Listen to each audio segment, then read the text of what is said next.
Hey, what's up guys, Kellen and Tim here at the Samsung Galaxy S8 and S8 Plus launch. You see I've got both phones in hand here. This is the Orchid Gray colorway, I believe. Obviously we know quite a bit about these phones because they've leaked left and right, but we now got them in hand. So this is obviously regular S8 here, S8 Plus here. You can see size-wise, even though they have giant displays, so you have a 5.8-inch Quad HD display on the regular S8 and a 6.2-inch on the Plus. But you can see in my hand, this phone, I don't want to say it looks small, but it looks like a decent sized phone. It doesn't look enormous. Even the Plus isn't enormous. So it's got good size to it, even though it's all display. So similar to what we saw with the LG and the G6, it's that all display sort of front. But of course you also have curved glass on each side of each phone. So you've got that action, so they're carrying that over obviously from Note 7 and previous phones. In terms of specs though, outside of those displays, you have 3,000 milliamp hour battery in the little guy, 3,500 milliamp hour in the big guy, both fast wired and wireless charging. They each have 64 gigabytes of storage with micro SD support up to 256 gigs, 4 gig RAM in each. Snapdragon 835 processors here in the US. USB Type-C ports down on the bottom along with those 3.5mm headphone jacks and your speaker down there.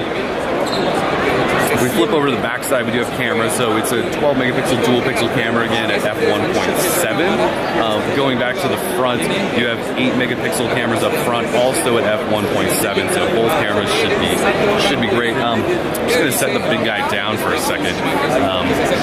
In terms of UI, you can see the UI's changed quite a bit. It's obviously Samsung's new skin, still TouchWiz, or maybe it's called Samsung Experience now. But you swipe up to get in the app drawer, and from there it either has pages of apps or whatever.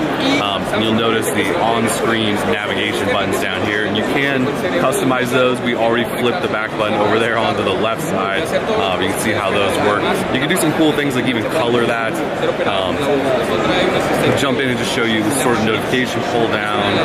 Some of this stuff looks sort of familiar, sort of Note 7-ish in terms of the UI in here, but there's just tons and tons of features which we'll have to go through at another time. We'll jump through and show you an about phone. Just running Android 7.0 Nougat out of the box, and there's that Samsung Experience version 8.1. Does have March's security patch at this time, so it's too bad it's not running 7.1 yet. But that's mostly it in terms of just a quick look at the device. I did want to show you guys quickly, it's a nav bar. It's actually kind of cool just because we're Android nerds, but you can customize the order of the buttons down here, and then you can actually change the color as well to whatever you want. You can customize the color to be anything, even like DL pink if you want to, and then that'll show up wherever. So we can't forget about Bixby either. So Bixby obviously is the new assistant sort of interface UI virtual helper that's built in within the UI. So if you're at the home screen, you can just swipe over like you would do from Google Now, and that gets you into Bixby. It seems to be disabled at this time at this demo area, but you're supposed to just be able to say hello Bixby, and then it's supposed to wake up, and you're supposed to have that sort of voice interaction, but again, it seems to be disabled at this time. There's also a Bixby button over here, and you can just tap that from wherever and launch into Bixby. So your phone can be off, you can tap that, launch into Bixby. You can be in an app, tap that, launch into Bixby. Some of the other cool things it does though, at least in this demo mode, is this little eyeball camera up here. So if we tap on that, it launches into a camera. And so with this camera, you can look at objects, take a picture of something, say a building, a restaurant. We took a picture of Tim's hat, and it then will show you shopping-related items for that. And so it's kind of a magic camera that helps you, find things and all that. So I wish we could give you a full tour, but it just doesn't seem to be fully working right now.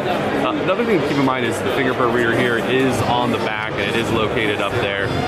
So this is the smaller S8, and if you flip this over, it's not too big of a reach to get your hand up there, but it is still sort of an awkward position that we're going to have to get used to. If we look at the big guy, same deal, fingerprint reader up there. It's a little bit more of a stretch to get your finger up there, although it doesn't seem too bad just yet. But again, you're going to have to get used to not touching the middle of your phone or that chin anymore, and instead you're going to have to reach up there. So with anything, you just kind of take some time to get used to it. The phones launch, well, I should say pre-orders launch tomorrow, March 30th, and then they arrive in stores April 21st. Little guy, Galaxy S8 is $750. At Verizon, it's a little bit cheaper than that. Galaxy S8 Plus is $850, and again, at Verizon, it's somehow a little bit cheaper than that.